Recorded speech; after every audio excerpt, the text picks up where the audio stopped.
नमस्कार बच्चों। उम्मीद है आप सभी बहुत अच्छे से होंगे। बच्चों, आज का जो ये वीडियो है हमारा वो है 2020-22-23 के सिलेबस से रिगार्डिंग। ये हिंदी कोर्स बी के बच्चों के लिए है। जो बच्चे इस साल बोर्ड के एग्जाम के लिए अपियर होंगे 22-23 के लिए, उन बच्चों के लिए है। तो चलो बच्चे, स्टार्ट करते हैं आज का पेपर हम। और सैंपल पेपर में जो भी मैं नियम बताने वाली हूँ उसे आप बहुत ही ध्यान से नोट डाउन करके रखिएगा। और कभी भी एग्जाम के टाइम पर जब आए तो उसे एक बार पलट लीजिए, या तो मेरे लिंक को सेव करके रखिए और ओपन करके देख लीजिए।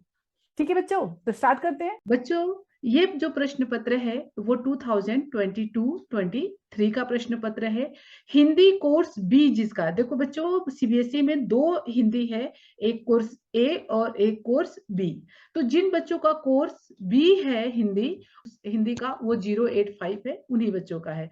बच्चों, ये जो रजिस्ट्रेशन करते हैं उसमें बहुत बड़ी मिस्टेक होती है। दोनों सब्जेक्ट में से एक कोई चूज करना रहता है, अगर नहीं पता रहता तो फटाफट हम टिक कर दे जाते हो। तो यहाँ पे बहुत ध्यान रखने की बात होती है। नेक्स्ट, कक्षा 10th के बच्चों का है। इस पूरे पेपर के लिए आपको 3 घंटे का समय दिया जाएगा। जो मार्क्स है वो 80 मार्क्स का पेपर है। बच्चों, इसमें 2 खंड है, खंड अ और खंड ब। तो आप अ में प्रश्न, उप प्रश्न पत्र जो होंगे पूरे 45 वस्तु परक प्रश्न पूछे जाएंगे। दिए गए निर्देशों का पालन करते हुए उसमें से केवल आपको 40 प्रश्न करने हैं। कितने करने हैं? 40 प्रश्न करने हैं। उसमें से 5 आपके ऑप्शनल होंगे, आप छोड़ सकते हैं। लेकिन कोई भी 5, 40 में से कोई भी 5 नहीं। हर एक क्वेश्चन के अंदर, जैसे मान लीजिए पदबंध दिया है तो पदबंध में 5 क्वेश्चन दिए होंगे, उसमें से आपको कोई भी 4 करने होंगे।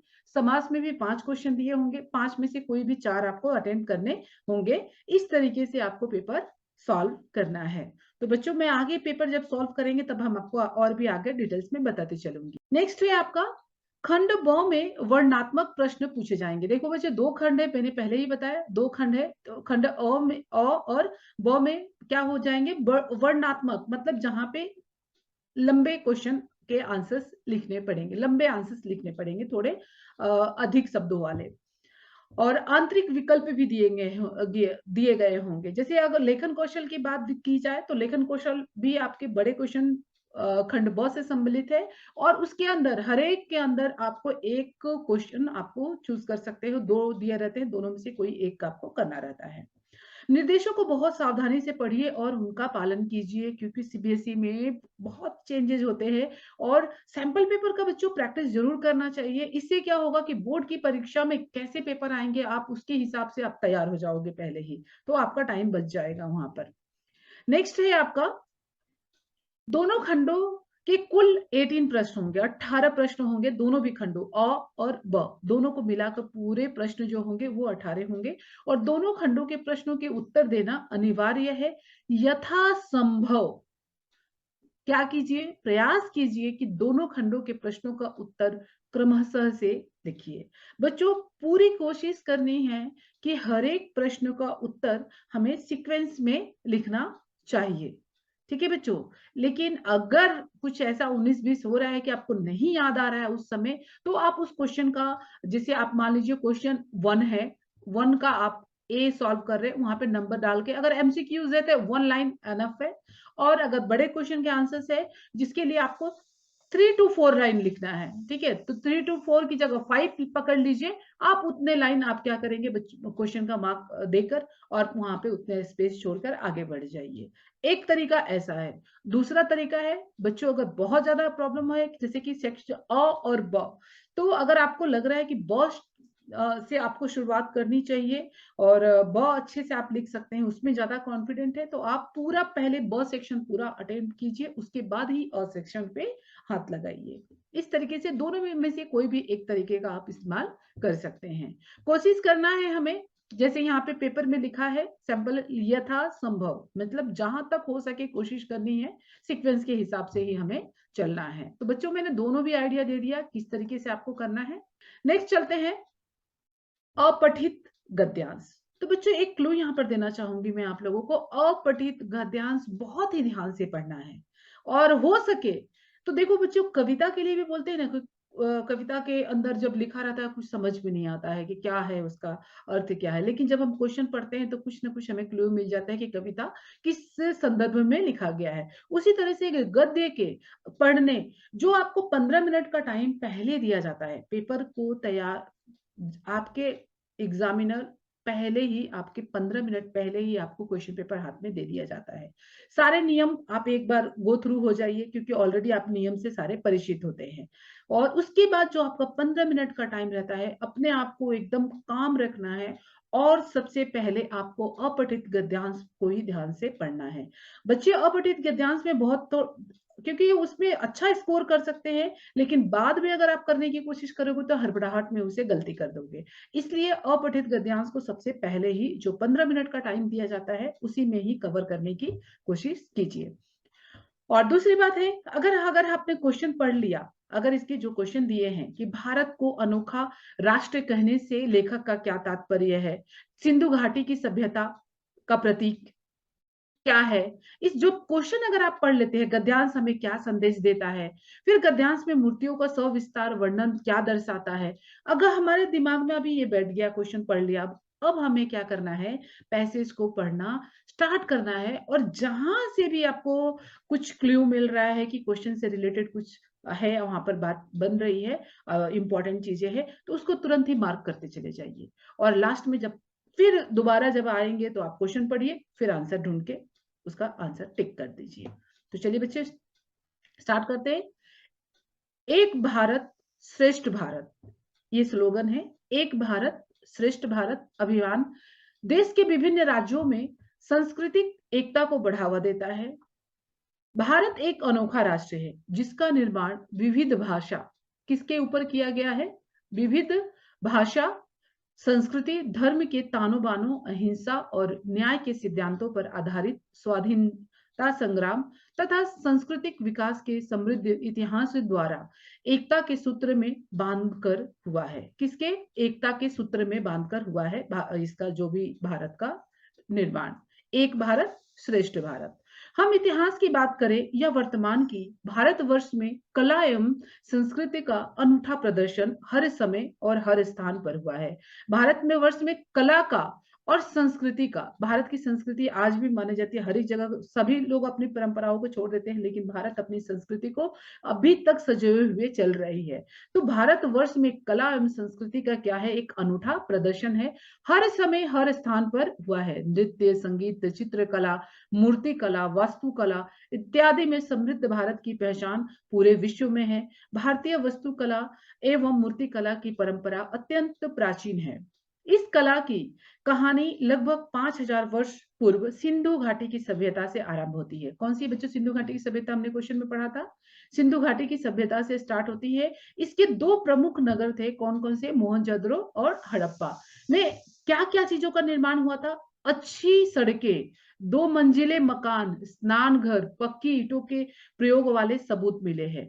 इस बात से क्या साबित होता है कि उस समय भी वहां पर कला इतनी रूप में, मतलब इतने पुराने समय में भी हमारे जो सिंधु घाटी की सभ्यता थी, वहां पर सारी सभ्यता विकसित रूप में पाई गई थी।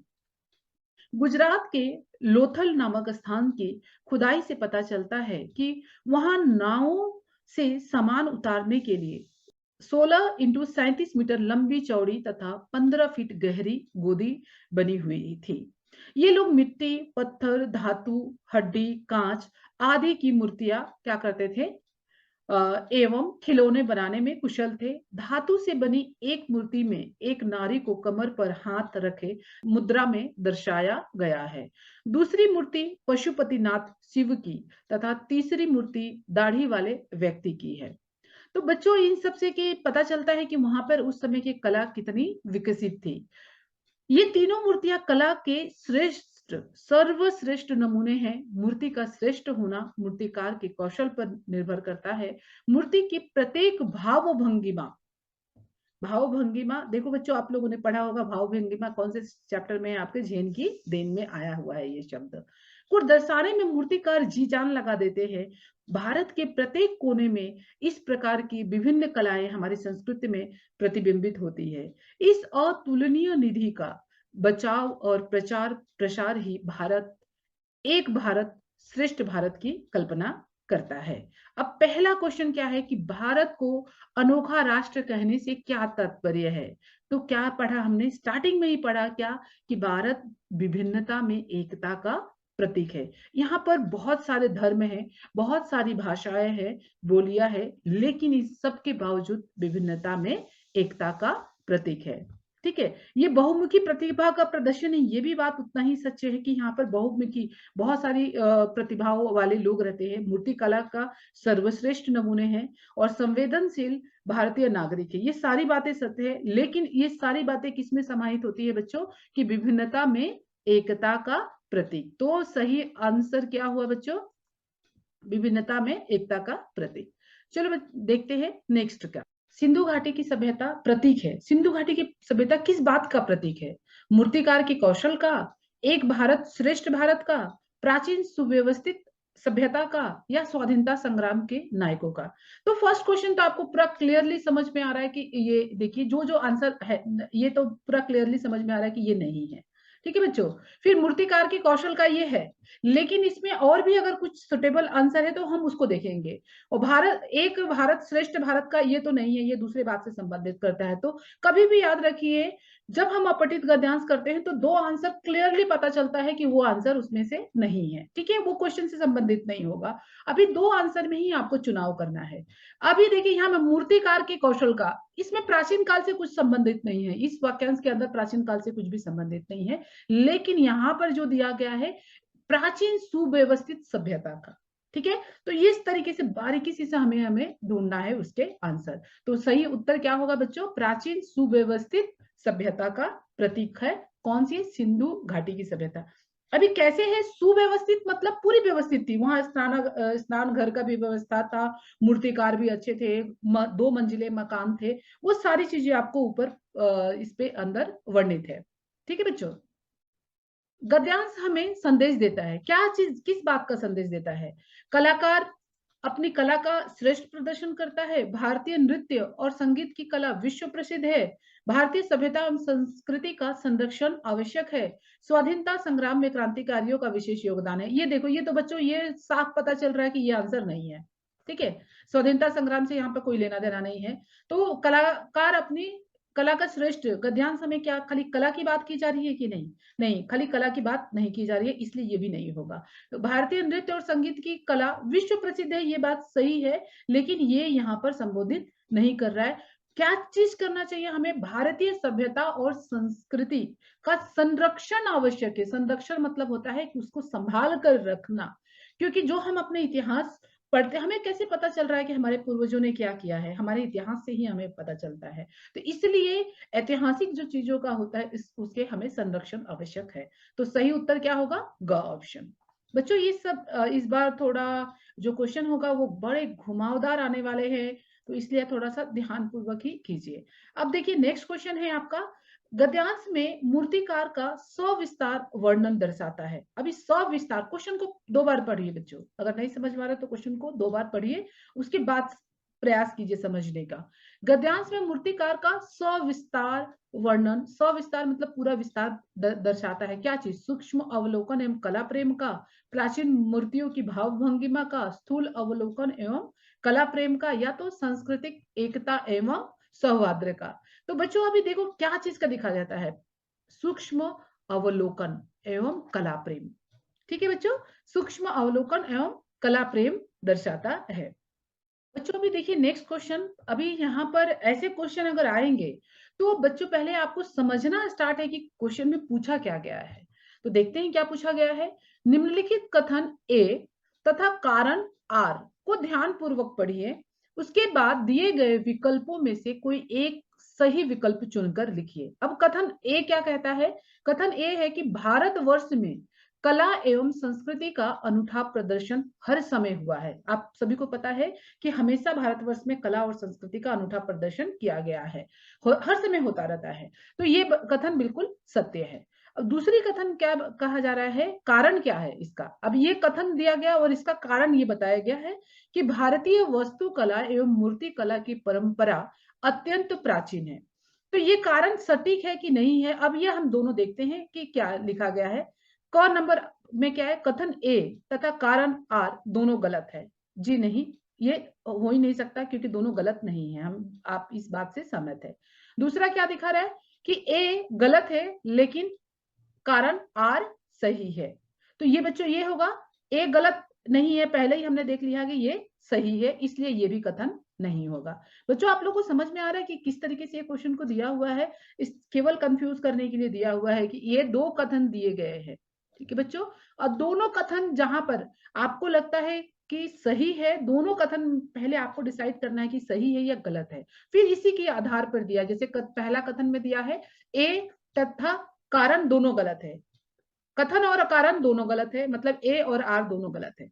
दूसरा दिया है कि ए गलत है, पहला वाला गलत है और लेकिन कारण आर सही है, ठीक है। तो नहीं, ए पहला वाला हमने दिकान में लगा दिया है, वो गलत नहीं है। तो तीसरा कथन देखते हैं, तीसरा क्या दिया, ग नंबर में क्या दिया, कथन ए सही है, ए सही है लेकिन कारण आर उसकी गलत व्याख्या करता है। कारण आर क्या कर रहा है, इसकी गलत व्याख्या कर रहा है, मतलब इसकी व्याख्या नहीं कर रहा है, यहाँ पर क्या व्याख्या करना चाहिए, उसके ए का दूसरा कथन जो है वो व्याख्या करनी चाहिए। चौथा है आप आपका कथन ए तथा कारण आर दोनों सही है, ठीक है। तो ये दोनों नहीं सही नहीं है, इसलिए ये भी कथन नहीं होगा। तो आपका सही उत्तर क्या होगा बच्चों, ग नंबर पे सही उत्तर होगा। प्रश्न नंबर 2 है और दूसरा गद्यांश है कि निम्नलिखित गद्यांश को ध्यान पूर्वक पढ़कर इसके आधार पर सर्वाधिक उपयुक्त उत्तर वाले विकल्प चुनकर लिखिए। तो इसका भी क्वेश्चन हम देख लेते हैं कि परीक्षण की कसौटी पर कसे जाने से तात्पर्य क्या है, ऐसा पूछा गया है। नेक्स्ट क्वेश्चन पूछा गया है, हाथ पैर हिलाने से कुछ पाया जा सकता है, पंक्ति के माध्यम से लेखक क्या कहना चाहता है। फिर निम्नलिखित कथनों पर विचार कीजिए, कौन सा कथन सत्य है, ये हम देखेंगे पढ़ेंगे।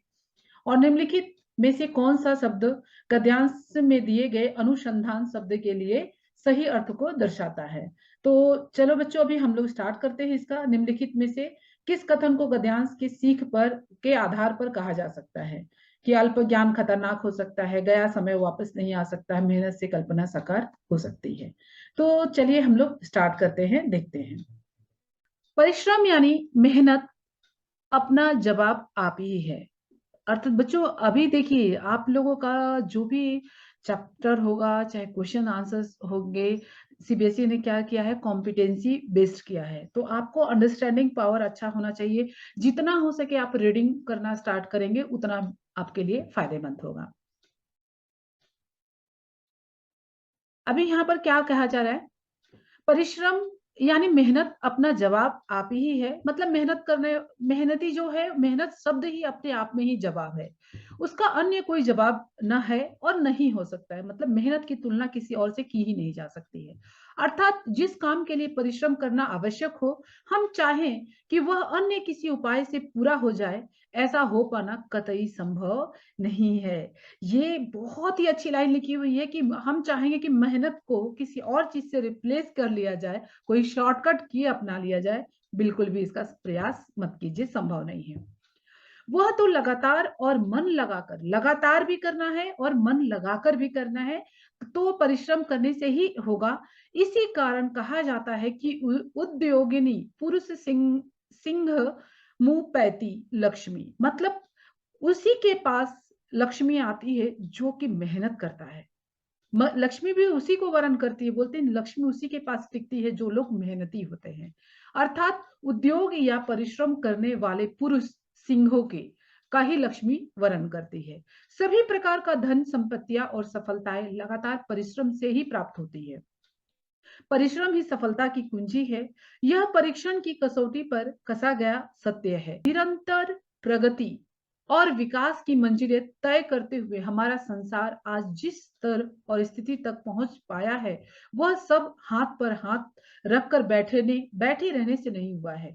जो हमारे संसार की बात करेंगे कि जिसकी भी प्रगति हुई है, हाथ पे हाथ रखकर बैठने से नहीं हुई है। ये प्रगति कैसी हुई है, निरंतर, मतलब लगातार करत करत अभ्यास के जड़मती होते सुजान, रसरी आवत जाते हैं सिल पर पड़े निशान। मतलब लगातार जब हम प्रयास करते हैं तो कोई भी काम, तो लगातार का अर्थ यहाँ पर क्या दिया है, निरंतर।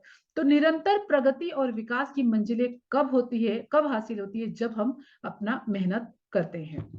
कई प्रकार के विचार बनाने, अनुसंधान करने, उनके अनुसार लगातार योजनाएँ बनाकर तथा कई तरह के अभावों और कठिनाइयों को सहते हुए निरंतर परिश्रम करते रहने से ही संभव हो पाया है। अभी यहाँ पर क्या कहा जा रहा है कि ऐसा नहीं है कि आपने आज प्रयास किया और अगले दिन ही छोड़ दिया हार मानकर, नहीं। लगातार प्रयास करना है, चाहे कितनी बार भी आप असफल हो जाएँ, लेकिन प्रयास आपको जारी रखना है। आपको कुछ उसके लिए अनुसंधान करने हैं, अनुसंधान मतलब होता है खोज करना है और मतलब कुछ तो आपको हासिल करनी है, उसके लिए गोल आपको लिख कर रखना है और उसको हासिल करने के लिए आपको लगातार योजनाएँ बनानी है। फेल हो गई तो दूसरी योजना बनाना है, लेकिन रुकना नहीं है। कई प्रकार के विचार बनाने, अनुसंधान करने, उनके अनुसार लगातार योजनाएँ बनाकर तथा कई प्रकार के अभावों और कठिनाइयों को सहते हुए निरंतर परिश्रम करते रहने से ही संभव हो पाया है।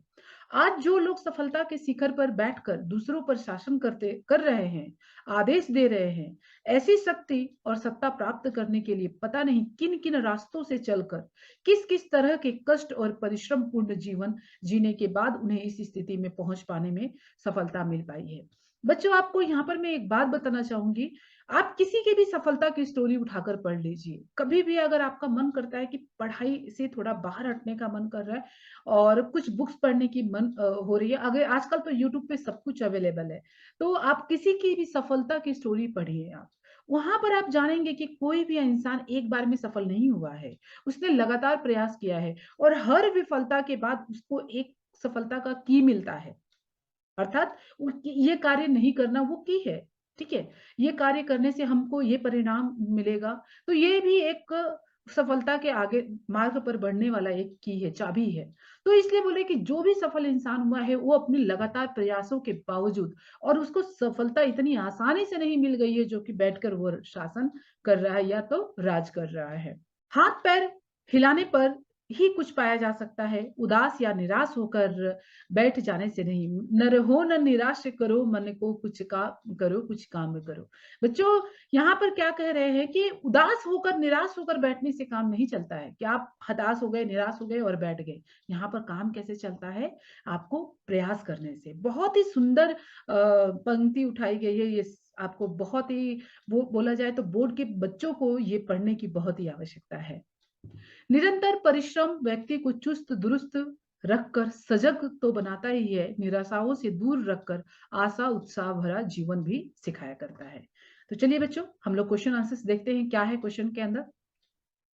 परीक्षण की कसौटी पर कसे जाने से क्या तात्पर्य है? परीक्षण मतलब होता है निरीक्षण करना, ठीक है? किसी की अपने आप को सिद्ध करना। तो क्या होगा इसका आंसर? 1 मिनट हम लोग देखते हैं। क्या-क्या ऑप्शन दिया गया है? सत्य सिद्ध होना, कथन का प्रामाणिक होना, आकलन प्रक्रिया तीव्र होना, योग्यता का मूल्यांकन मूल्यांकन होना है। अभी क्वेश्चन क्या दिया? परीक्षण की कसौटी पर कसे जाने से। परीक्षण की कसौटी पर कसे जाने से मतलब क्या, तात्पर्य क्या है? सत्य का सिद्ध होना है? नहीं, सत्य का सिद्ध होना नहीं। कथन का प्रामाणिक होना। मतलब ये जो कथन कहा गया है वो एकदम सत्य है और प्रूफ किया गया है कि परीक्षण की कसौटी पर कसे जाने से तात्पर्य क्या है आपका? कथन की का प्रामाणिक होना। तो बच्चों सही उत्तर क्या है इसका? ये है। और दूसरी बात है बच्चों, देखो कोई भी सैंपल पेपर आप सीबीएसई के बोर्ड जाओगे वेबसाइट पर तो आपको सीबीएसई के सैंपल पेपर भी मिल जाएँगे, उसके आंसर भी मिल जाएँगे। तो आपका प्रयास क्या होना चाहिए कि उन सैंपल पेपर को आप अच्छे से पढ़िए, अच्छे से प्रैक्टिस कीजिए, एक बार और खुद से कीजिए। और मॉडल आंसर आपके सामने रखा हुआ है, पहले आप प्रयास कीजिए, खुद सॉल्व करके देखिए, उसके बाद देखिए कि कौन-कौन से उत्तर आपको गलत हुए हैं। फिर गलत होने के कारणों पे जानने की कोशिश कीजिए, क्यों गलत हुआ? आप संशय में हैं, कुछ कन्फ्यूज़न है आपको, तो आप अपने टीचर से दूर कीजिए उस चीज़। नेक्स्ट क्वेश्चन है बच्चों, हाथ-पैर हिलाने से कुछ पाया जा सकता है। पंक्ति के माध्यम से लेखक क्या कहता है? क्या हाथ-पैर हिलाने से कुछ पाया जा सकता है? पंक्ति के माध्यम से लेखक क्या कहना चाहता है? लेखक हमें प्रेरणा देना चाहता है। किस बात का? तैराकी करने का, तैराकी मतलब होता है तैरना, परिश्रम करने का, परीक्षण करने का, हस्तशिल्प का। हस्तशिल्प और तैराकी तो हो ही नहीं सकते। अभी आता है परीक्षण और परिश्रम। तो परीक्षण मतलब होता है निरीक्षण करना, ऑब्जर्वेशन करना, चेक करना, ठीक है? तो हाथ-पैर हिलाकर हम इसको चेक नहीं कर सकते, क्या कर सकते हैं? परिश्रम कर सकते हैं। तो इसका सही उत्तर क्या हो जाएगा बच्चों? परिश्रम करना आपका इसका सही उत्तर हो गया। तो इस तरीके से आपको उत्तर आप चाहिए तो आपको वेबसाइट पे भी मिल जाएगा, आप वहां से भी देख सकते हैं। निम्नलिखित कथनों पर विचार कीजिए। अब यहाँ पर देखो बच्चों, जब हम सीबीएसई ने क्वेश्चन पेपर को थोड़ा ट्रिकी बनाया है, आप लोगों को बहुत ही सोच समझ के इसके आंसर लिखने पड़ेंगे, क्योंकि पहले अगर एक ऑप्शन था तो करेक्ट टिक मार दो, लेकिन अब इनमें से कोई 2 सही हो सकता है, कोई 1 सही हो सकता है, तो इसलिए बहुत ही ध्यान देने की आवश्यकता है। निम्नलिखित कथनों पर परिश्रम व्यक्ति को सकारात्मक बनाता है। सबसे पहले परिश्रम क्या करता है बच्चों को? सकारात्मक मतलब पॉजिटिव थिंकिंग वाला। दूसरा है आज संसार पतन की ओर बढ़ रहा है। ये तो बिल्कुल गलत है। पतन मतलब होता है समाप्ति की ओर। नहीं, आज संसार प्रोग्रेस कर रहा है, बढ़ रहा है, डेवलप कर रहा है, पतन नहीं कर रहा है। ठीक है, पतन मतलब होता है गिरना, झुकना। पुरुषार्थ के बल पर ही व्यक्ति धनार्जन करता है। धनार्जन क्या हो गया? धन अर्जन करना। और पुरुषार्थ मतलब मेहनत, ताकत। ताकत मतलब बॉडी बिल्डर वाला ताकत नहीं, यहाँ पुरुषार्थ मतलब मेहनती लोग। तो जैसे कि एक लाइन लिखी हुई थी ना, उद्यमी लोग ही लक्ष्मी उन्हीं का वर्ण करती है जो लोग क्या करते हैं? परिश्रमी होते हैं। अर्थात यहाँ पर कथन 1 और कथन 3 सही है। तो अब हम देखते हैं कि कथन 1 और कथन 3 किस में है। केवल नंबर 1 में क्या दिया है? केवल 1 गलत है, केवल 2 भी गलत है, और ग में क्या दिया? 1 और 3 सही है। तो बच्चों कथन क्या है? 1 और 3 सही है। आपको बताया था ये और ये सही है। अपने इस पैराग्राफ को बहुत एक बार 2 बार और भी पढ़िएगा, क्योंकि बहुत ही वैल्यू देने वाली पैराग्राफ है। बहुत ही अच्छा पैराग्राफ है, अपने जीवन में भी उतारने लायक संदेश दे रहा है, क्योंकि आप 10वीं के बच्चे हैं। अब आपका जीवन स्टार्ट हो रहा है, अभी तो स्टार्ट हो रहा है, आगे आपको और भी चलना है। नेक्स्ट क्वेश्चन देखते हैं हम क्या है। निम्नलिखित में से कौन सा शब्द गद्यांश में दिए गए अनुसंधान, अनुसंधान का वक्त बहुत बार आया बच्चों, ये तो देख के ही बता दोगे आप लोग क्या है कि अनुसंधान शब्द के सही अर्थ को दर्शाता है। अनुसंधान मतलब होता है परीक्षण होता है, कि योजनाएं बनाना होता है, या अन्वेषण होता है, सिंह मुंह पैती होता है। ये तो सिंह के समान ये तो होता ही नहीं है, सीधी सीधी बात है। और योजनाएं बनाना नहीं, अनुसंधान मतलब होता है अन्वेषण करना, खोज करना, किसी नई चीज की खोज करना, अनुसंधान का मतलब।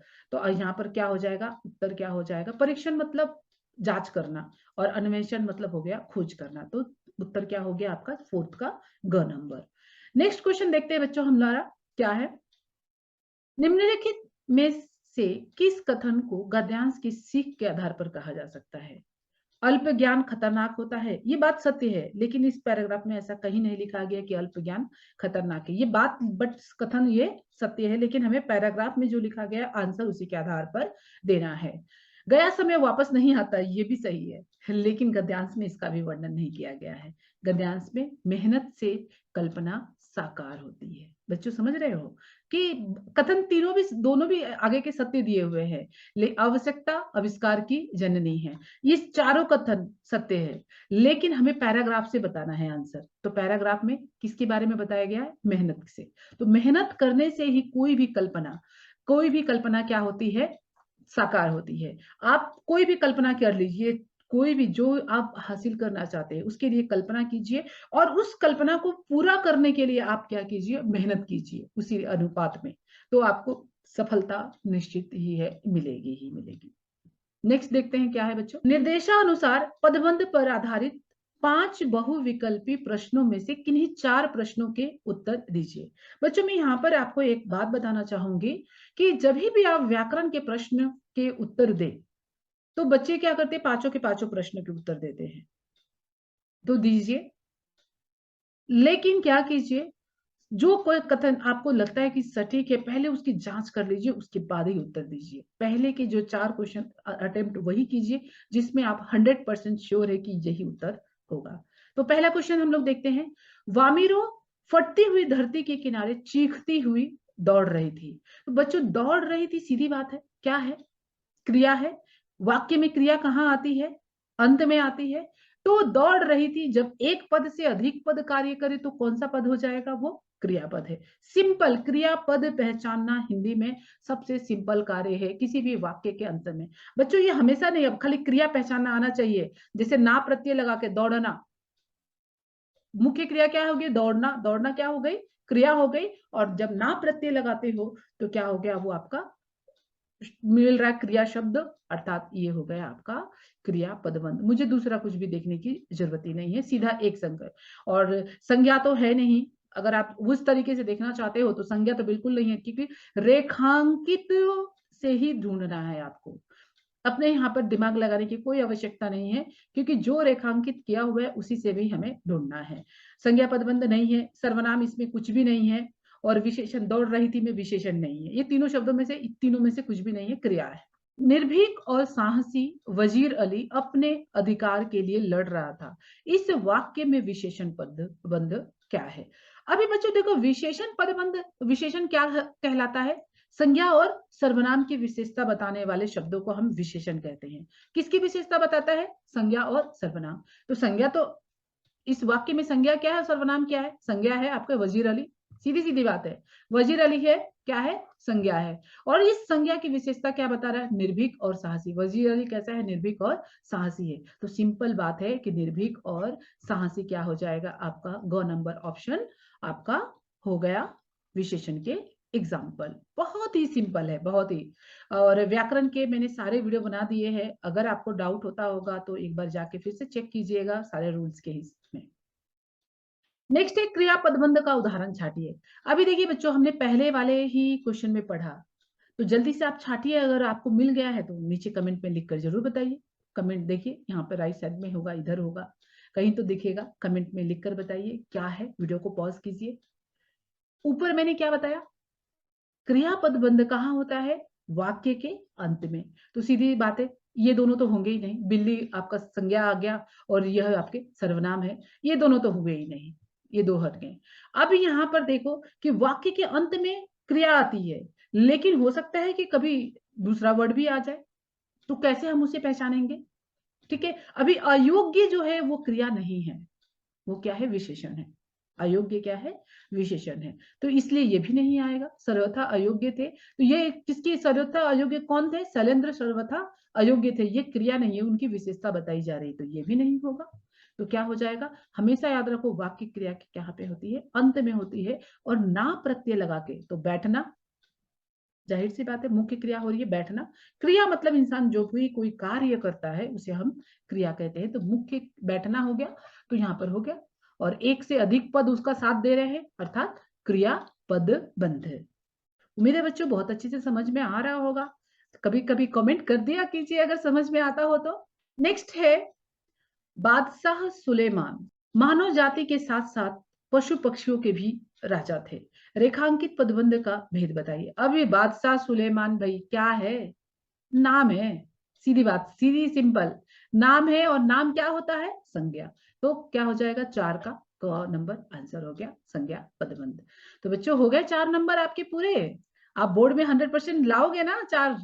अगर हाँ तो लिखिए कमेंट में। नेक्स्ट देखते हैं अब हम।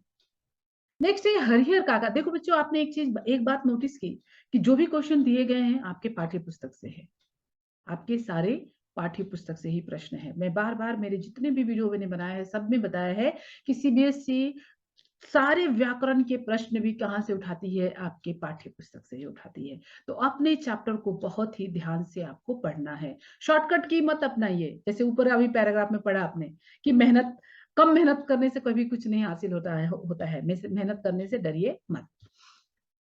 नेक्स्ट है हरिहर काका धीरे धीरे चलते हुए आंगन तक पहुंचे। अब धीरे धीरे क्या है बच्चों? धीरे धीरे क्या है बताइए? कि क्या हो सकता है? कमेंट में लिखिए। संज्ञा है क्या? बिल्कुल नहीं। क्रिया है, क्रिया तो अंत में आती है। विशेषण संज्ञा के पहले आता है, संज्ञा सर्वनाम के पहले आता है। जी नहीं है, तो फिर ये क्या हो गया? धीरे धीरे, जिसपे देखो कालबद्ध परिवर्तन हो किसी भी स्थान पे, ये धीरे धीरे परिवर्तित नहीं होता है। तो ये क्या हो गया? क्रिया विशेषण पदबंध। और क्रिया विशेषण की दूसरा क्या है डेफिनेशन? कि क्रिया के पहले आता हो, और क्रिया की विशेषता। तो हरिहर काका चलते हुए, तो चलना भी क्रिया है। कहाँ पहुंचे? आंगन में पहुंचे। तो चलते हुए आए, तो कैसे चलते हुए आए? धीरे धीरे चलते आए। तो क्रिया के पहले जो शब्द आता है उसे हम क्या कहते हैं? क्रिया विशेषण कहते हैं। तो यहाँ पर कौन सा पदबंध हो गया? क्रिया विशेषण पदबंध। नेक्स्ट क्वेश्चन देखते हैं बच्चों। रचना के आधार पर वाक्य भेद बताइए। तो रचना के आधार पर वाक्य भेद जल्दी से याद कीजिए, सरल, संयुक्त और मिश्र। अब यहाँ पर देखते हैं ये क्या है। जब उसने ततारा को देखा तो वह फूट कर रोने लगी। इस वाक्य का सरल वाक्य क्या होगा? तथा जब उसने, अभी पहली बात तो उसे ढूंढो कि जब उसने, तो जब किस में आता है बच्चों? जब किस में आता है? जब आपका आता है जब और तब मिश्र वाक्य है। ये जब देखा तब, तो ये डिपेंडेंट है, अर्थात ये मिश्र वाक्य। इसको सरल वाक्य में करने के लिए मैंने क्या बताया है, मेरा वाक्य परिवर्तन वाला वीडियो में देख लीजिएगा कि सरल वाक्य में या तो देखते ही का प्रयोग करते हैं या तो देख कर प्रयोग करते हैं। ये दो चीजें प्रयोग करते हैं हम किसी भी वाक्यों को चेंज करने के लिए, हम दोनों बातों का प्रयोग करते हैं। और बाकी देखो, वामिरो ने तातारा को देखा और फूट कर रोने लगी, मतलब ये तो सरल वाक्य हो ही नहीं सकता। ये कौन सा वाक्य? संयुक्त वाक्य है। और जैसे आ रहा है वामिरो, तो वो जैसा हो गया, यह मिश्र वाक्य है। तो ये दोनों तो आउट, ये दोनों हो ही नहीं सकते। अब ये दोनों में कैसे क्या होगा ये आपको देखना है। तो जब उसने ततारा को देखा तब वो फूटकर रोने लगी। तो ततारा को देखते ही वामिरो फूटकर रोने लगी। अभी यहाँ पर देखो बच्चों, इन दोनों में वाक्यों को कैसे एक बार क्लियर कर दूं। अभी इन दोनों वाक्यों में आप दोनों भी वाक्य सही है, कैसे बोलोगे? देखते ही और देखकर। लेकिन कुछ चीजें ऐड है और वो एक्स्ट्रा ऐड की गई है, उसे हमें ध्यान में देखना है। ततारा को देखते ही वह फूटकर, यहाँ पर भी वह का प्रयोग किया गया है, लेकिन यहाँ पर ततारा को देखकर वामिरो फूटकर रोने लगी। तो वामिरो यहाँ पर नहीं है, वाक्य में है ही नहीं हमारे यहाँ पर। ये तो पाठ हम पढ़ रहे हैं इसलिए हमें पता है ना वामिरो। अगर हम पाठ नहीं पढ़ते तो हमें पता थोड़ी ना होता कि वामिरो होती है वहां पर। समझे बच्चों? तो इस बात से याद रखिए कि ये कौन सा उत्तर, सही उत्तर कौन सा होगा? 1 नंबर सही उत्तर होगा। पूरा कारण के साथ बता रही हूँ बच्चों, कारण भी ध्यान में रखिएगा। हम जब अकेले पढ़ते हैं तब अपने आप से लगातार बड़बड़ाते रहते हैं। रचना के आधार पर वाक्य भेद बताइए। अब देखो, पहले ढूंढो कि ये रचना क्या। हम जब अकेले पढ़ते हैं, तो अब देखो बच्चों, जब और तब मैंने सिंपल बताया है क्या चीज। एक वाक्य जब दूसरे वाक्य पर आश्रित होते हैं, आश्रित, जब और तब लगा दिया तो क्या हो गए? ये वाक्य आश्रित हो गए। और अगर आश्रित हो गए तो वो कौन सा वाक्य होगा? मिश्र वाक्य हो जाएगा। अभी इसमें संयुक्त वाक्य के कोई भी चिन्ह नहीं है, सरल वाक्य के कोई भी चिन्ह नहीं है, तो ये भी नहीं होगा। सामान्य वाक्य का कोई रूप ही नहीं है। ठीक है ना बच्चों? सामान्य वाक्य का कोई भी प्रकार नहीं होता। वाक्य के आपके जो रूपांतरण के लिए हम सरल, संयुक्त और मिश्र का ही प्रयोग करते हैं। आपके अच्छे कार्यक्रमों को सभी पसंद करते हैं। दिए गए वाक्य का मिश्रित वाक्य का प्रयोग करना है। तो अभी मिश्रित वाक्य के नियम आपको पता है ना बच्चों? मिश्रित वाक्य में क्या क्या आने चाहिए, जब तब आने चाहिए। ठीक है, कुछ तो वैधिकरण समुच्चय बोधक शब्दों के साथ वो जुड़े होने चाहिए, समानाधिकरण से नहीं, वैधिकरण से। तो अब हम ढूंढते हैं इसमें। आपके अच्छे कार्यक्रम सभी को पसंदीदा होते हैं। बच्चों एक और बात याद रखो, कभी भी चारों ऑप्शन पढ़ना है। आपको करेक्ट ऑप्शन मिल जाए पहले भी, तो भी आपको चारों ऑप्शन पढ़ के ही उत्तर देना है। आपके अच्छे कार्यक्रम को सभी पसंद करते हैं। दिए गए वाक्य को मिश्रित वाक्य क्या होगा? मिश्रित वाक्य में क्या होना चाहिए? जब, तब, कि, ये सारे शब्दों का प्रयोग होना चाहिए। वैधिकरण समुच्चय बोधक होने चाहिए। सबसे पहले वाक्य में आपके अच्छे कार्यक्रम, ये तो सिंपल वाक्य हो गया, ये नहीं होगा। जब कार्यक्रम होते ही अच्छे हैं, सभी पसंद करते हैं, इस वाक्य का अर्थ अच्छा नहीं है। जो अर्थ अच्छा सही नहीं है, या तो उसके जो पद जो क्रम में होने चाहिए वो क्रम भी यहाँ पे सही नहीं है। आप के कार्यक्रम इतने अच्छे होते हैं कि सभी पसंद करते हैं। आपके कार्यक्रम इतने अच्छे हैं इसलिए सभी पसंद करते हैं। अब इसलिए किस में आता है बच्चों? संयुक्त वाक्य में आते हैं, इसलिए ये भी नहीं होगा। और आपके कार्यक्रम इतने अच्छे होते हैं कि ये क्या है? योजक चिन्ह है। और कौन सा? वैधिकरण समुच्चय बोधक है। तो ये क्या हो जाएगा आपका? आप मिश्र वाक्य। हमेशा याद रखिए, जबकि की मात्रा पहली वाली होती है तो ये मिश्र वाक्य में ही। निम्नलिखित वाक्यों में से संयुक्त वाक्य कौन से हैं? आपने मुझे, अब संयुक्त वाक्य ढूंढना है, तो पहले संयुक्त वाक्य मेमोराइज कीजिए। और संयुक्त वाक्य में क्या क्या होता है? और, लेकिन, किंतु, परंतु, ये ढूंढना है हमें। दो स्वतंत्र वाक्य होते हैं, ये याद रखना है। समानाधिकरण समुच्चय बोधक से जुड़े होने चाहिए, उसके तीनों कारक। आपने मुझे कारतूस दिए इसलिए आपकी जान बख्शता हूं। अभी हमने ऊपर पढ़ा क्या चीज, कि इसलिए किस में आता है? संयुक्त वाक्य में। ठीक है, इसलिए किस में आता है आपका? संयुक्त वाक्य में। उसने उसके अफसाने सुन के रॉबिन हुड के कारनामे याद आ जाते हैं। ये एकदम सिंपल वाक्य है, सरल वाक्य है, तो ये तो होगा ही नहीं। नेक्स्ट वाक्य हम देखते हैं, वह एक 6 मंजिली इमारत थी जिसकी छत पे, जिसकी छत पे क्या हो गया आपका, मिश्र वाक्य में आ जाएगा, वो भी नहीं होगा यहाँ पर। नेक्स्ट है, ग्वालियर से बंबई की दूरी ने संसार को काफी कुछ हद तक बदल दिया। ये भी सरल वाक्य है, इसमें कोई भी व्यधिकरण समुच्चय बोधक या तो समानाधिकरण समुच्चय बोधक नहीं जुड़ा हुआ है। तो बच्चों हम देखते हैं फिर कौन सा बच गया, फर्स्ट वाले ऑप्शन ही हमारा क्या हो जाएगा, आपका सही उत्तर क्या होगा, फर्स्ट ऑप्शन। सभी लिख चुके हैं लेकिन कनक अभी तक लिख रही है। रचना के आधार पर वाक्य, सभी लिख चुके हैं लेकिन, लेकिन किंतु परंतु भैया किसमें आते हैं, संयुक्त वाक्य में। सिंपल सिंपल, इस तरीके से याद रखो, लेकिन किंतु परंतु किसमें आते हैं, हमें संयुक्त वाक्य में आते हैं, और संयुक्त वाक्य को टिक कर दो, क्योंकि ये दो अलग अलग वाक्य है। सभी लिख चुके हैं स्वतंत्र वाक्य है, कनक अभी लिख रही है, अभी तक लिख रही है, वो भी आपके ये है। और विधानवाचक ये जो दिया है बच्चों, ये खाली कंफ्यूज करने के लिए, विधानवाचक अर्थ के आधार पर वाक्य के प्रकार में से होते हैं, आपके रचना के आधार पर वाक्य के प्रकार नहीं होते हैं। ये तीनों में से तो सरल तो हो नहीं सकता, और मिश्र क्यों नहीं हो सकता है, क्योंकि मिश्र के अंदर लेकिन नहीं आता है। मिश्र के अंदर क्या होता है, जब तब जो त्यो और व्यधिकरण की यद्यपि इस तरह का वर्ड आते हैं। ठीक है बच्चों, नेक्स्ट तो सही उत्तर क्या हो गया आपका, संयुक्त वाक्य। नेक्स्ट क्वेश्चन देखते हैं हम लोग, निर्देशानुसार समास पर आधारित बहुविकल्पी प्रश्नों में से किन्हीं 4 प्रश्नों के उत्तर देने हैं हमें। अब बताया जा रहा है, पहला क्या है, महावीर। महावीर शब्द में समस्त पद कौन से समास का उदाहरण है। अभी कौन से समास का उदाहरण है ये महावीर। द्विगु समास देखो दिखा है, तो द्विगु समास होगा क्या, द्विगु समास संख्यावाची से स्टार्ट होता है, इसलिए द्विगु समास नहीं होगा। कर्मधारय समास होगा क्या, क्योंकि महावीर मतलब महान है, जो वीर हम कह सकते हैं ना, महान वीर क्या है, विशेषण और विशेष्य का संबंध है, तो ये कर्मधारय समास हमें उचित लग रहा है। अभी नीचे के भी हम दोनों क्या किए, कभी भी हमेशा दोनों भी सारी चीजों की जांच करके ही सटीक उत्तर लिखना है। तत्पुरुष समास, महान है, महान वीर, वीर नहीं समझ में आ रहा है, उसका विग्रह क्या होगा, नहीं लिख सकते हैं। अव्ययी भाव समास भी यहाँ पर नहीं हो सकता, अव्ययभावी समास में पहला पद अव्यय होगा। ठीक है, यहाँ पर पहला पद क्या है, महा, महा अर्थात महान विशेषण शब्द है, इसलिए सही उत्तर क्या होगा आपका, कर्मधारय समास। चंद्र खिलौना, मैया मैं तो चंद्र खिलौना ले हूं, तो चंद्र को क्या कहा गया है, यहाँ पे खिलौने का रूप दे दिया गया है। तो यहाँ पे और कुछ हो ही नहीं, चंद्र का खिलौना तो बना नहीं सकते, चंद्र और खिलौना हो नहीं सकता, तो चंद्र रूपी खिलौना यहाँ पर कौन सा समास है, ये कर्मधारय। चंद्र के लिए खिलौना भी नहीं हो सकता है, तो ये चीजें नहीं हो सकती हैं। ठीक है, ये गलत है, ये गलत है, ये गलत है, इसका चंद्र रूपी खिलौना, मैया मैं तो चंद्र खिलौना ले हूं, यही याद रखिए आप कि चंद्र को खिलौना का रूप दे दिया गया है। निम्नलिखित युग्मों पर विचार कीजिए बच्चों। अब ऐसे क्वेश्चन अगर आएंगे तो आपको बहुत सोच समझ के उत्तर देना पड़ेगा। अभी यहाँ पर गृह प्रवेश, समस्त पद भी दिया है और समास भी दिया है, तो आपको यहाँ पर समस्त पद और उसका समास दोनों भी पता होना चाहिए, तो ही आपका आंसर सही जाएगा।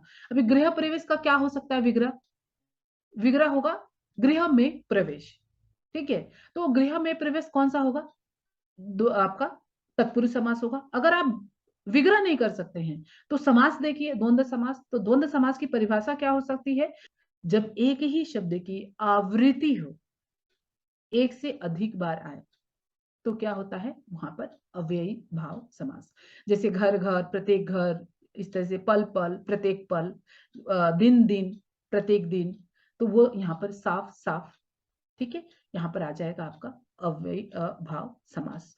आगे भी हम देखते हैं त्रिकोण, अभी क्या है 3, तो ये कौन सा होना चाहिए समास, चारों आंसर हमें चेक करना चाहिए, तो चारों हम देख लेते हैं।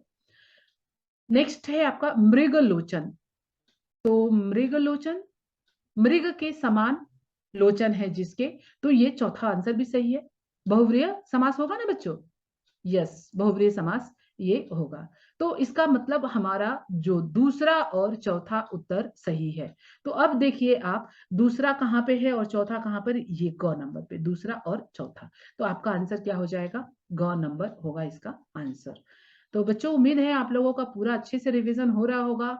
मैं अभी ऐसे क्या करूंगी, मैक्सिमम ग्रामर के जितने भी सैंपल पेपर रहेंगे वो भी मैं कम से कम आपको 10 सैंपल पेपर मैं यहाँ पर देने वाली हूँ आप लोगों को।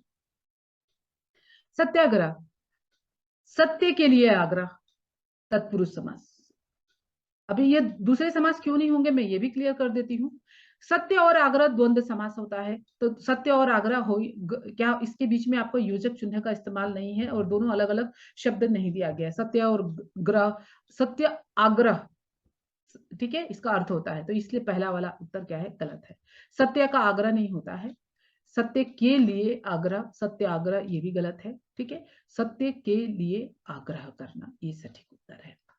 नेक्स्ट है बच्चों, चतुर्मुख का समास विग्रह एवं भेद क्या होगा। चतुर है जो, अब चतुर है जो जो हमने बताया था क्या बच्चों, जो किस में आता है, कर्मधारय समास में, तो ये पहला वाला जो ऑप्शन है ये गलत है, इसका विग्रह भी गलत है। चतुर्मुख चार मुख हो सकता है, लेकिन जब चार आएगा तो वो तत्पुरुष समास नहीं होगा, ये द्वंद्व समास होना चाहिए था, तो चार मुख का भी विग्रह गलत है।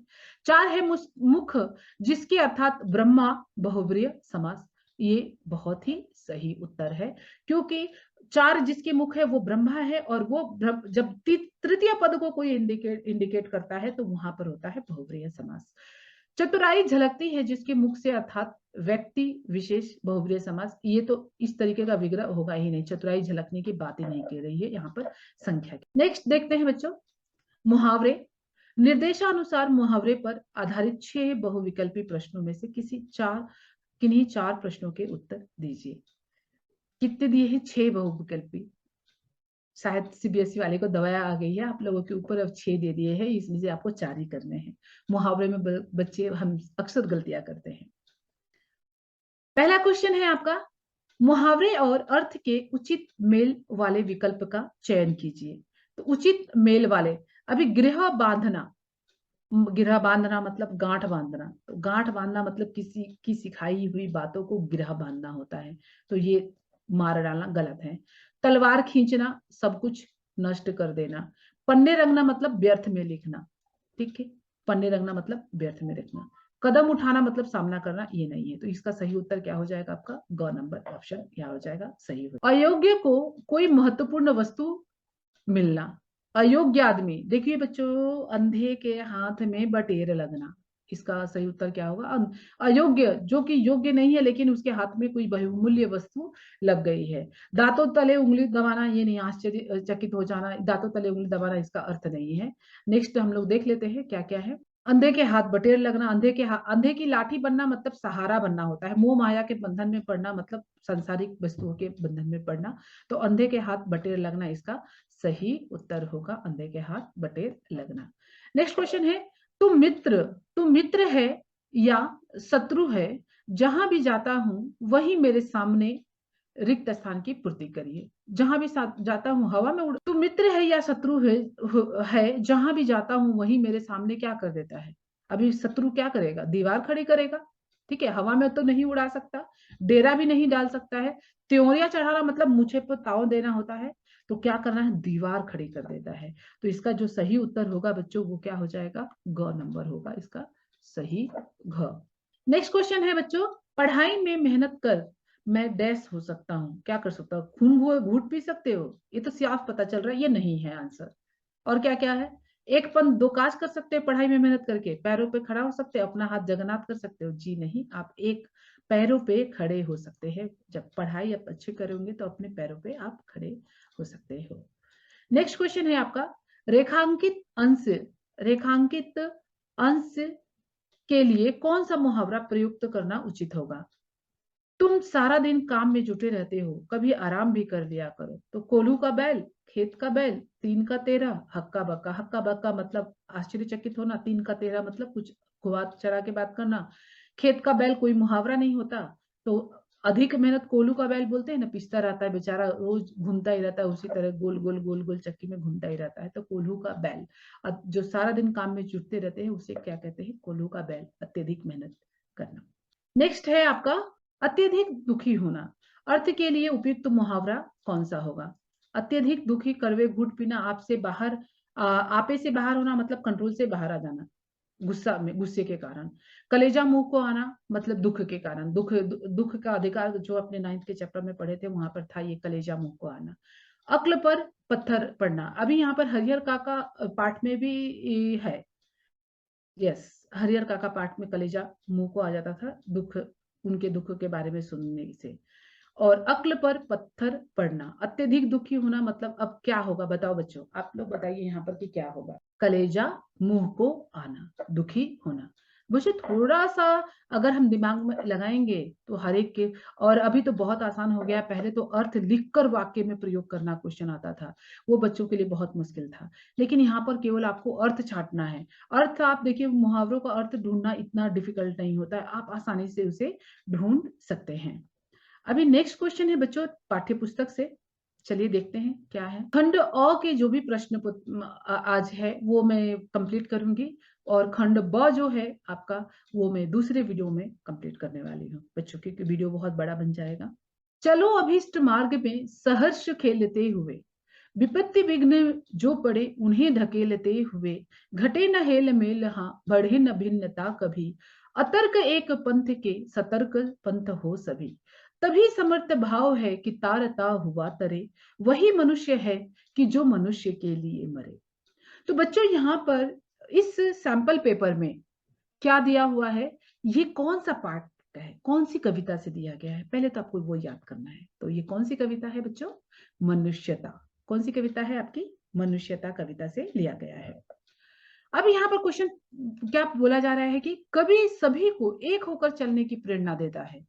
इससे ज्ञात होता है कि कवि के पक्षधर है निरन्वय, समन्वय, क्रामन्वय, दुरान्वय। किसके, समन्वय, कि सबको एक साथ होकर, कवि क्या कहते हैं यहाँ पर, एक साथ सभी को लेकर चलने के लिए कह रहा है। तो यहाँ पर क्या उत्तर होगा, यहाँ पर समन्वय हो जाएगा। नेक्स्ट क्वेश्चन में देखते हैं क्या कहते हैं। अभीष्ट मार्ग से तात्पर्य क्या है, स्वर्गगत, स्वर्ग में जाने के लिए कौन कार्य करता है, स्वर्गगत मार्ग, प्रमाणित मार्ग, कीड़ा क्षेत्रीय मार्ग, मनोवांछित मार्ग, मनोवांछित मार्ग। अभीष्ट मार्ग मतलब पहले से आपके द्वारा इच्छित मार्ग, ठीक है। तो इच्छित मार्ग, अभीष्ट मार्ग मतलब जो पहले से ही आपके द्वारा ही निर्णय किया गया है कि आप इस मार्ग पर चलने वाले हो, तो उसको क्या कहते हैं हम, मनोवांछित मार्ग कहेंगे। तो इसका उत्तर क्या हो जाएगा, घ। नेक्स्ट क्वेश्चन देखते हैं। समर्थ भाव है दूसरों को, तो समर्थ भाव क्या है, दूसरों को क्या करने से, सफल करते हुए स्वयं को सफल होना, ज्ञान मार्ग बताते हुए सफल होना, शक्ति प्रदर्शन द्वारा सफलता दिलाना, या सफल करते हुए अपना स्वार्थ सिद्ध करना, तो कभी समर्थ भाव हो ही नहीं सकता। केवल अपने लिए सोचना कभी भी समर्थ भाव नहीं हो सकता, तो ये तो बिल्कुल भी गलत है। शक्ति प्रदर्शन भी नहीं हो सकता। ज्ञान मार्ग बताते हुए सफल बनना, अभी नहीं, ज्ञान तो मार्ग अगर आप खोलोगे तो किताबों में दुनिया भर के ज्ञान मिल जाएंगे, लेकिन सफल कब होगा, समर्थ भाव कब है कि तारता हुआ तरे, सभी को तारता हुआ तरे। तो सफल करते हुए, खुद भी सफल करना है लेकिन दूसरों को सफल करते हुए ही सफल करना है। तो ऑप्शन 1 क्या हो गया, इसका सही उत्तर हो गया, सफल करते हुए सफल स्वयं सफल होना। नेक्स्ट क्वेश्चन क्या है बच्चों, अभी देखते हैं। भिन्नता ना बढ़े, भिन्नता मतलब अलगाव बात कह सकते हैं, अलग दिखना, मतभेद होना।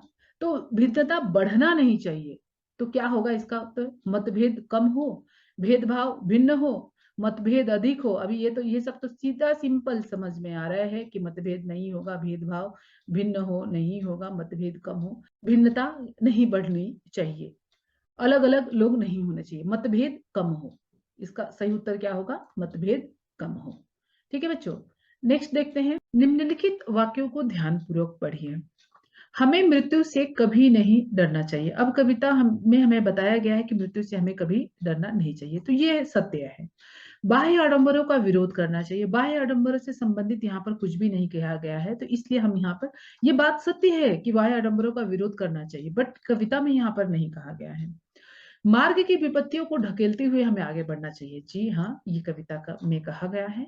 प्राकृतिक सौंदर्य के लिए ईश्वर को धन्यवाद करना चाहिए, ये कविता में नहीं कहा गया है।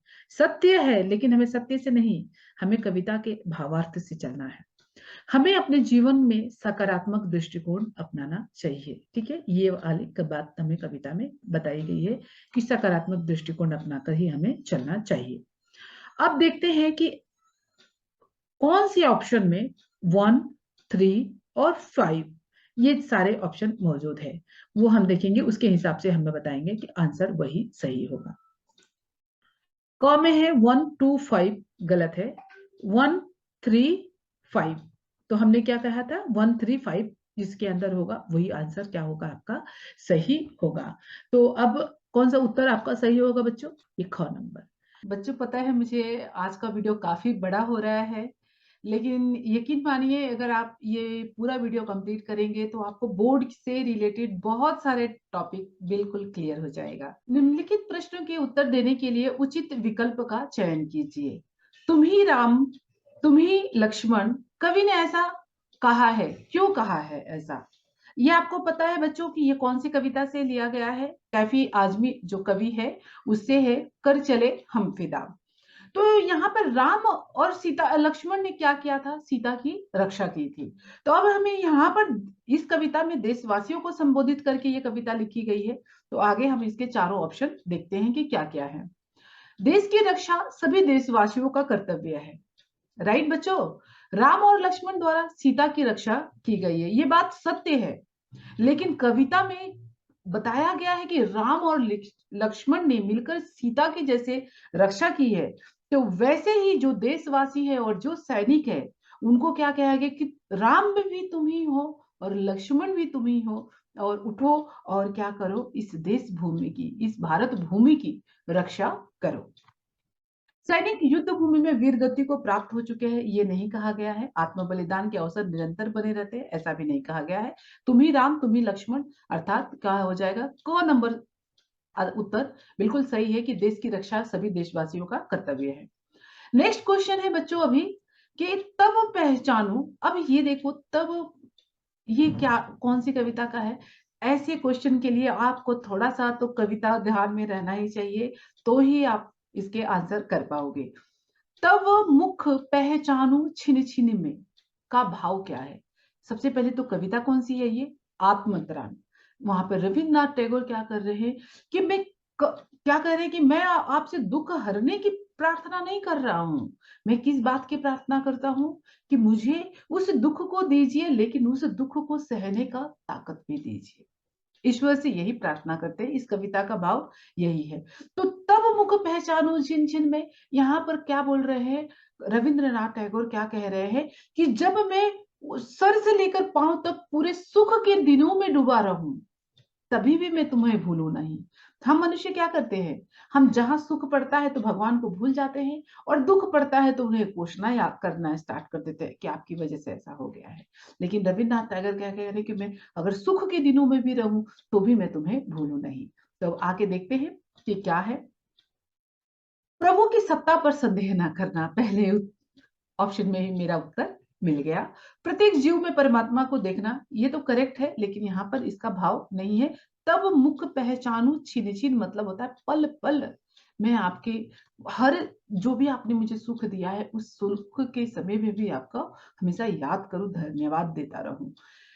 ईश्वर के दर्शनों की अभिलाषा रखना, सतमार्ग पर चलकर जीवन यापन करना, प्रभु की सत्ता पर संदेह न करना।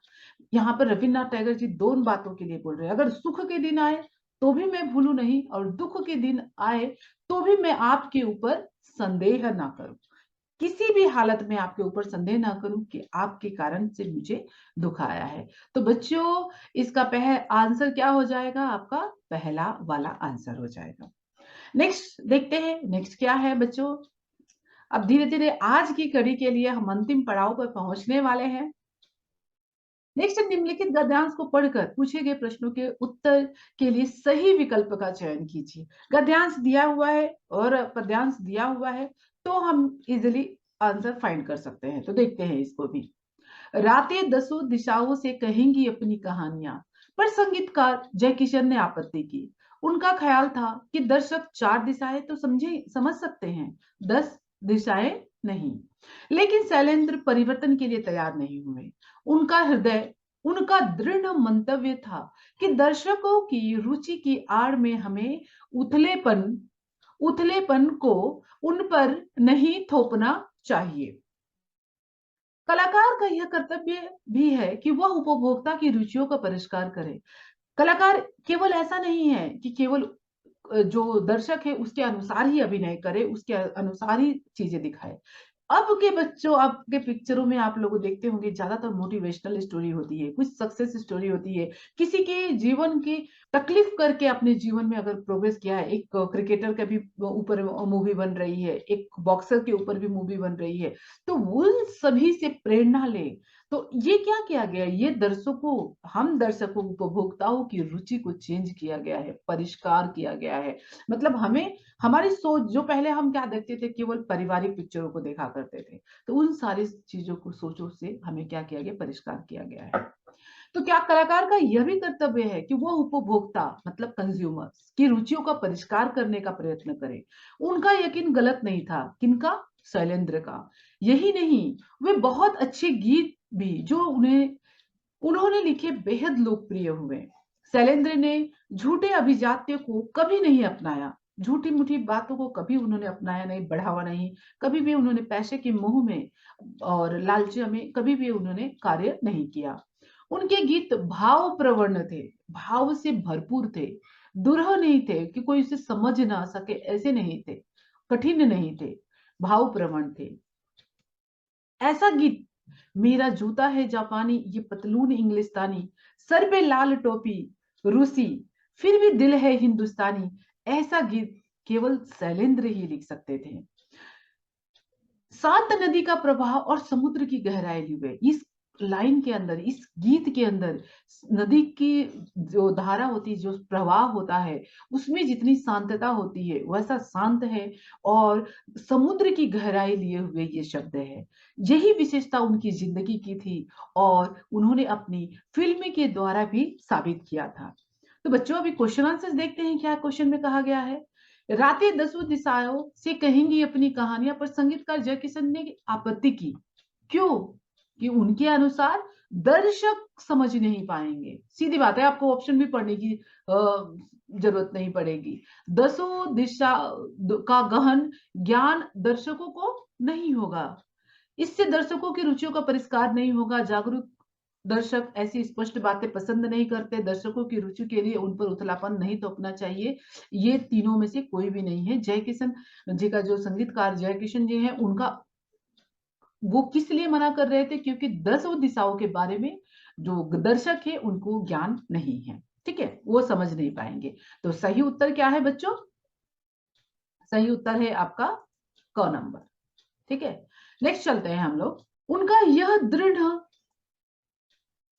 मंतव्य था कि दर्शकों की रुचि की आड़ में हमें उथलेपन को उन पर नहीं थोपना चाहिए। कलाकार का यह कर्तव्य है कि उपभोक्ता की रुचियों का परिष्कार करने का प्रयत्न करे। इस कथन का आशय क्या है? मतलब कि शैलेंद्र कथन के माध्यम से क्या ज्ञात होता है कि शैलेंद्र कौन है? दृढ़ निश्चयी, सफल फिल्म निर्माता एवं कवि। अभी बच्चों देखो, फिल्म निर्माता वो नहीं थे, क्योंकि उन्होंने अपने जीवन काल में, पूरे जीवन काल में एक ही फिल्म बनाई थी, इसलिए उनको सफल निर्माता नहीं कहा जा सकता। सफल निर्माता, सफल फिल्म निर्माता, गीतकार एवं कवि, तो यहाँ पर भी सफल निर्माता आ गया, इसलिए ये भी यहाँ पर उत्तर नहीं होगा। समाज सुधारक, कर्मयोगी, गीतकार एवं कवि। वो समाज सुधारक, वो गीत लिखते थे, लेकिन वो मतलब समाज को इंडिकेट करके गीत लिखा करते थे, लेकिन वो एक गीतकार और कवि थे। ठीक है, और लास्ट वन होता है आपका आदर्शवादी, उच्च कोटि के गीतकार व कवि। तो आपका उत्तर क्या होगा बच्चों? घ। तो इस तरीके से आपको उत्तर को बहुत ही बारीकी से सभी को ऊपर आपको सोचना, सोच विचार करके ही उत्तर को टिक करना है। ऐसा मत सोचिएगा कि एमसीक्यूज है, फटाक से कोई भी टिक करके चले आओ, मार्क्स तो मिल जाएंगे, फिर भगवान भरोसे की बात हो जाएगी। चलिए नेक्स्ट देखते हैं। अब देखिए, फिर से आ गया कथन ए, कारण आर। को ध्यान पूर्वक पढ़िए। इसके बाद दिए गए विकल्पों में से एक सही विकल्प चुनकर लिखिए। अब कथन ए सही है, कथन आर उसकी व्याख्या कर रहा है, दोनों सही है या एक गलत है, पहले हमें ध्यान में रखना है और उसे पेंसिल से अपने बुक में मार्क कर लीजिए, क्योंकि पेंसिल नो जो बोर्ड के एग्जाम में है, क्वेश्चन पेपर में कुछ भी लिखना अलाउड नहीं होता है, लेकिन आप अपना आंसर शीट में कहीं पर भी आप मार्क कर सकते हैं इसको। क्वेश्चन ए क्या दिया है, उनके गीत भाव प्रवण थे दुरूह नहीं, ये तो एज इट इज लाइन, ये तो कथन सत्य है क्योंकि ये लिखा हुआ है। सेकंड है, शैलेंद्र के द्वारा लिखे गए गीत भावनाओं से ओतप्रोत थे, उनकी गहराई थी, गीतों की भाषा सहज थी, सरल थी, क्लिष्ट नहीं थी, मतलब दुरूह नहीं थी, मतलब कठिन नहीं थी, वो किसी को भी समझ में आ सकती थी, ऐसी उन्होंने भाषा का प्रयोग किया था। मतलब कथन ए और कथन आर दोनों भी सही है, कथन और कारण दोनों भी सही है। अब हम देखते हैं कि दोनों कथन किसमें सही दिखा रहा है। अब क नंबर में देखिए बच्चों, कथन ए तथा कारण आर दोनों गलत है, ये उत्तर नहीं होगा। ठीक है बच्चों, ये नहीं होगा, गलत। कथन ए गलत है तो पहले ही गलत है, इसको काट दो। कथन ए सही है लेकिन कारण आर उसकी व्याख्या, उसकी गलत व्याख्या करता है, ये भी नहीं होगा। नेक्स्ट देखते हैं, कथन ए तथा कारण आर दोनों सही है, तो क्या होगा बच्चों आंसर? चौथा नंबर आपका आंसर होगा आपका कि कथन घ आंसर होगा, ए और आर दोनों सही है तथा कारण आर कथन ए की क्या करता है, सही व्याख्या करता है। नेक्स्ट क्वेश्चन हम लोग देखते हैं बाबू बच्चों, मेरा जूता है जापानी, यह गीत शैलेंद्र ही लिख सकते थे, लेखक द्वारा ऐसा कहा जाना क्या दर्शाता है, शैलेंद्र के प्रति क्या दिखलाता है, कर्तव्य बोध, ये कर्तव्य के कारण ऐसा लिख रहे हैं? नहीं। मैत्री भाव के कारण? जी नहीं। मैत्री दोस्ती की बात नहीं की करी, केवल दोस्त में तो हम लोग सब चलता है। और व्यक्तित्व के बारे में जानते हैं? जी नहीं। अवलोकन, उन्होंने उनको बारीकी से अवलोकन किया है उनका, उनको जानते हैं कि शैलेंद्र कैसा गीत लिख सकते थे, कि मेरा जूता है जापानी, क्या है, फिर भी मेरा दिल है हिंदुस्तानी, सर पे लाल टोपी रखी, वो आपके गीत यहाँ पर लिखे गए हैं। तो आंसर क्या होगा बच्चों? घ नंबर। नेक्स्ट क्वेश्चन देखते हैं बच्चों, गद्यांश के आधार पर शैलेंद्र की निजी जीवन की छाप मिलती है कि वे कैसे थे, बेहद गंभीर, उदार, दृढ़ इच्छा शक्ति और संकीर्ण हृदय। बच्चों देखो ये क्या किया गया है, यहाँ पर आपको सारे विशेषण दिए गए हैं उनके बारे में, तो हर एक विशेषण, अभी देखिए ये बेहद गंभीर थे, उदार भी थे, दृढ़ इच्छा शक्ति वाले भी थे, लेकिन वो संकीर्ण हृदय नहीं थे। अब आप सोचोगे कि ये सही है, आगे का पढ़ लिया और पीछे का नहीं पढ़ा और टिक मार दिया, तो क्वेश्चन गलत। संकीर्ण हृदय नहीं थे। नेक्स्ट कोई ऑप्शन देखो, बेहद गंभीर, उदार, कृपण, कृपण भी नहीं थे, वो कृपण मतलब कंजूस होता है, और संकीर्ण हृदय भी नहीं थे। ठीक है बच्चों। नेक्स्ट देखो, बेहद गंभीर, भावुक और कृपण, इसमें भी कृपण डाल दिया एक शब्द। तो सोचिए बच्चों कितनी बारीकी से आपको देखना है आंसर को। ठीक है। और नेक्स्ट क्वेश्चन लास्ट, जब 3 गलत हो गए तो एक ही आपके पास बचा है, कोई ऑप्शन ही नहीं बचा है। घ नंबर, बेहद गंभीर, उदार, दृढ़ इच्छा शक्ति और भावुक आंसर होगा आपका।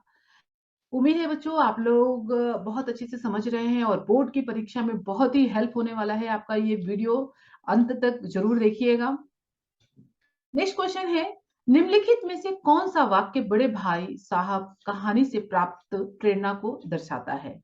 बड़े भाई साहब कहानी क्या बताता है? कथनी और करनी का अंतर हमारी स्थिति को हास्यपद बना दे सकता है। जी बच्चों, अगर कथनी और करनी कहते हैं ना कि कभी भी आपके जो वर्ड्स, जो भी आप बोलते हो, आपके एक्शन में वैसा ही दिखना चाहिए, दोनों अलग नहीं होने चाहिए। अगर दोनों अलग है तो वो मजाक के कारण बन जाओगे आप। तो ये बिल्कुल कथन क्या है आपका? सत्य है। पढ़ाई के साथ खेलकूद भी छात्र जीवन के लिए आवश्यक अंग है, ये भी बिल्कुल सत्य है। ठीक है। केवल परीक्षा से पहले, बिल्कुल गलत। केवल परीक्षा से पहले अगर आप पढ़ोगे, हिंदी बच्चे मैक्सिमम वैसे ही उठाते हैं, कल एग्जाम है और आज पढ़ाई करने बैठते हैं, बिल्कुल भी ऐसा मत कीजिए। हिंदी भी 100 मार्क्स का पेपर होता है बच्चों, और 100 मार्क्स आसानी से, 100 नहीं तो आप 99, 98 आप स्कोर कर सकते हैं, लेकिन एग्जाम के एक दिन पहले पढ़ोगे तो बिल्कुल भी नहीं कर सकते। नेक्स्ट है आपका, बड़े भाई साहब ज्ञान की बातें लेखक को आसानी से समझा पाते? बिल्कुल भी नहीं। ठीक है, ये दोनों भी गलत है। अब देखते हैं 1 और 2 किस ऑप्शन में दिया गया है। नहीं, 1 और 2 किस में दिया गया? आपका ख नंबर ऑप्शन में दिया गया, इसलिए ख ऑप्शन क्या होगा आपका? बिल्कुल सही उत्तर है।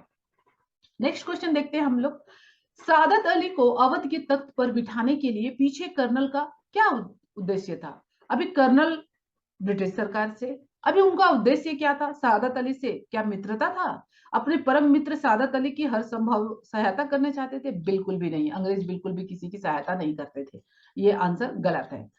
नेक्स्ट है जाबाज योद्धा। तो जाबाज योद्धा ही वर्ड ही गलत है, क्योंकि सादत सादत अली जाबाज बिल्कुल भी नहीं था। वो आराम पसंद आदमी था। उन्हें खाली बस अंग्रेजों को कुछ दे दो और अपने आप अपने ऐशो आराम में लगे रहो।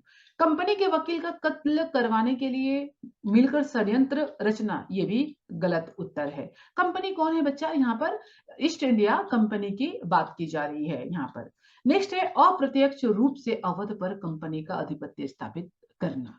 तो जब बच्चों राइट आंसर क्या है कि अप्रत्यक्ष रूप से कंपनी क्या करती थी? ईस्ट इंडिया कंपनी डायरेक्ट किसी भी रूप में शासन नहीं करती थी किसी पर। वहां पर किसी न किसी अधिकारी को, उस प्रांत के लोगों को किसी को बैठा देती थी और शासन खुद करती थी। वो कठपुतली होता था, वो जैसे बोलते थे वैसा ही वो कार्य करवाते थे। तो ऑप्शन जो फोर्थ है वो ऑप्शन आपका बिल्कुल करेक्ट है। तो बच्चों आज का वीडियो बहुत ही लंबा हो जाएगा, इसलिए वर्णनात्मक प्रश्न के उत्तर में क्या करूंगी, आपको दूसरे वीडियो बनाऊंगी। उसके अंदर मैं आपको दूसरे वीडियो में वर्णनात्मक प्रश्नों के उत्तर का क्लियर करूंगी। तो उम्मीद है बच्चों आप लोगों को ये जो वीडियो है बहुत ही अच्छे से समझ में आया होगा और पूरे टॉपिक आपका क्लियर हुआ होगा। अगर आपको फिर भी कुछ भी डाउट है तो कमेंट में जरूर लिखिएगा। मैं नेक्स्ट वीडियो में आपके उस कमेंट का आंसर जरूर दूंगी। ठीक है बच्चों। और अगर वीडियो अच्छा लगा होगा तो लाइक कीजिए, शेयर कीजिए और सब्सक्राइब कीजिए। थैंक यू बच्चों।